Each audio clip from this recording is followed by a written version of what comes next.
afternoon, everyone. My name is Preeti Suresh Gani. Today I am going to conduct an experiment to explain about volume and pitch in wind instrument. What is volume? Volume is the loudness of a sound. What is pitch? Pitch is how high or low a sound is. Let's start the experiment. First, we need 5 glass bottles and a spoon. Second, we fill up different volumes of water in each glass bottle.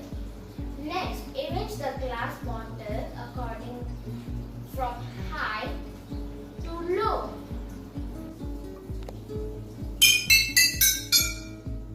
What can you hear?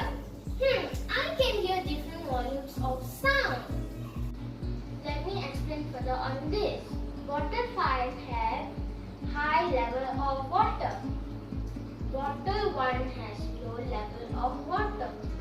So, bottle 5 has less column of air. Bottle 1 has more column of air. So, when I hit bottle 1, it produces loud sound. When I hit bottle 5, it produces soft sound. This explains about volume. Volume defines the loudness of a sound. Finally, descending sound from the bottle is defined as pitch. Now, I hope you all understand about volume and pitch in wind instruments.